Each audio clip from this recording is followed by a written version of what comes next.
Député RN du Loiret et porte-parole du RN à l'Assemblée. Soyez les bienvenus. Merci. Bonjour Thomas Ménager. Bonjour. Hier, François Bayrou a dû à nouveau se justifier devant les députés sur l'affaire des abus sexuels et physiques au sein de l'institution catholique Notre-Dame de Bétharram. Les Insoumis continuent d'accuser François Bayrou de mensonges et demandent sa démission. Et vous ?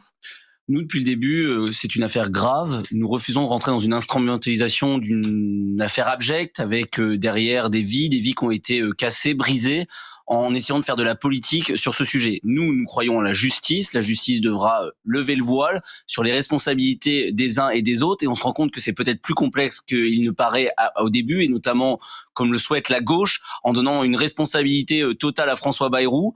On voit aujourd'hui, avec les derniers éléments, que la gauche a peut-être une part de responsabilité dans cette affaire. Les derniers éléments dont vous parlez, c'est le fait que le Premier ministre incrimine aujourd'hui 3 anciens ministres socialistes du gouvernement Jospin, Ségolène Royal, Claude Allègre et Elisabeth Guigou. 3 documents prouvent qu'effectivement Elisabeth Guigou, qui était à l'époque ministre de la Justice, a été avertie dès 98 de la gravité des faits par le procureur général. Ça veut dire quoi ?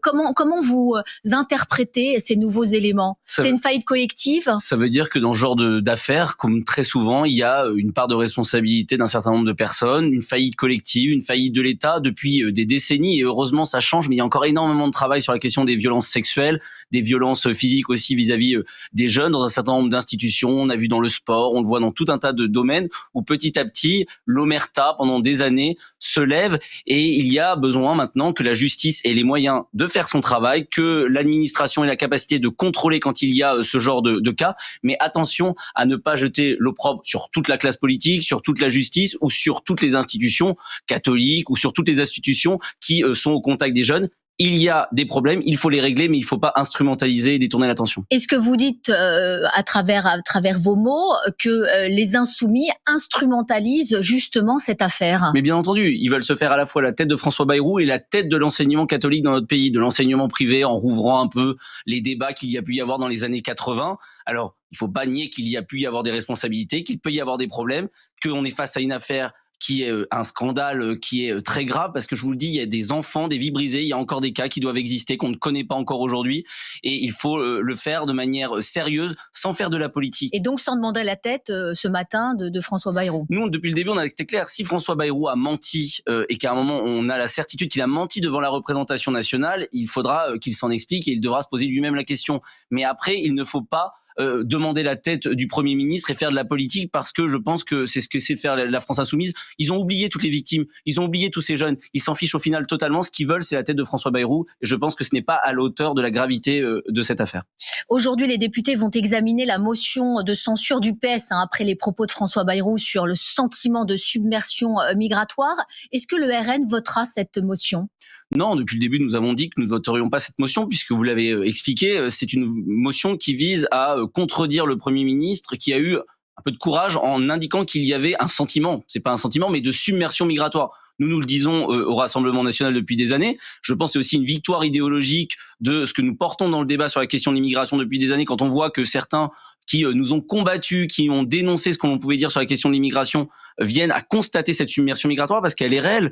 Quand il y a aujourd'hui entre 600 et 900 000 clandestins sur notre sol, quand il y a un demi-million d'entrées légales en France chaque année, il y a une submersion migratoire. Et pour finir, c'est que derrière, on a aussi l'aveuglement de la gauche. Toutes les gauches européennes ont changé, on le voit au Danemark, ont une politique de fermeté vis-à-vis de l'immigration, et au final, la gauche française ferme les yeux, ne se rend pas compte de la situation, et cherche peut-être aussi à faire du clientélisme en ayant une position pro-immigration. Vous êtes pourtant pas d'accord avec la politique menée par François Bayrou, vous n'avez pas voté le budget, pourquoi pas aller jusqu'au bout et le censurer ? C'est pas le moment pour vous ? Parce que déjà, sur ce sujet-là, ce n'est pas le moment. Après, nous avons dit, nous sommes dans une opposition très claire à François Bayrou, et donc nous nous interdisons pas dans les prochaines semaines, dans les prochains mois, d'utiliser la censure dès lors que ça permettra de protéger les Français. Mais aujourd'hui, vous savez, censurer Monsieur Bayrou pour avoir demain Monsieur Cazeneuve ou toute autre de personne qui serait peut-être encore pire, dès lors qu'il n'y a pas de dissolution possible avant le mois de juin prochain, puisque 7 juillet. Juin-juillet, au moment où le président de la République pourra dissoudre à nouveau, c'est au final créer de l'instabilité, créer du bazar, avoir peut-être pire, et surtout, nous utiliserons la censure dès lors que ça permettra de bloquer un texte, bloquer le gouvernement dès lors qu'il ferait beaucoup de mal aux Français. En disant qu'il y a un problème sur l'immigration, il ne fait pas de mal aux Français. Il dit enfin un peu la vérité et il apporte un soutien au Rassemblement national indirectement. Après un accord en commission mixte paritaire hier soir, commission mixte paritaire, 7 députés, 7 sénateurs pour s'accorder sur un texte. La loi agricole promise aux agriculteurs depuis un an est sur les rails. La gauche est vent debout contre ce texte qu'elle trouve dangereux et qui pour elle un recul sans précédent pour l'environnement et pour vous.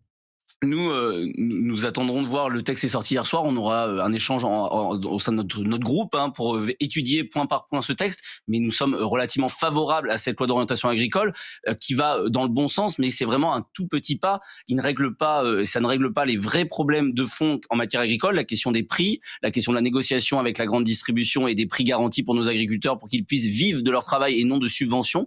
La question de la concurrence déloyale avec un certain nombre de produits qui viennent de l'étranger qui ne respectent pas nos règles.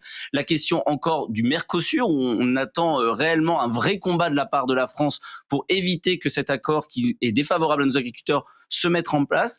Mais bien entendu, on a vu qu'on veut toujours laver plus blanc que blanc en matière environnementale en France, en laissant pourtant des produits dans d'autres pays européens arriver sur notre sol, donc ne pas gagner la bataille pour l'environnement et pour la qualité sanitaire des produits que nous ingérons, et en même temps en tuant notre agriculture. Donc il faut arrêter cette surtransposition, et si cette loi permet d'obtenir certaines avancées, certaines améliorations pour nos agriculteurs, nous la soutiendrons bien entendu. Quel regard vous portez sur l'émergence de la coordination rurale qui a réalisé effectivement une percée assez inédite aux dernières élections des chambres d'agriculteurs? Alors la FNSEA est toujours largement en tête, mais on dit que cette coordination rurale, elle est proche du RN. Vous vous réjouissez de cette montée en puissance? Vous savez, nous, on se réjouit qu'il y ait eu de la démocratie, qu'ils aient pu s'exprimer. Nous, on travaille avec tous les syndicats, que ce soit la FNSEA, la coordination rurale. On nous prête des fois des proximités qui n'existent pas. Les syndicats sont de leur côté, doivent agir sur le terrain syndical.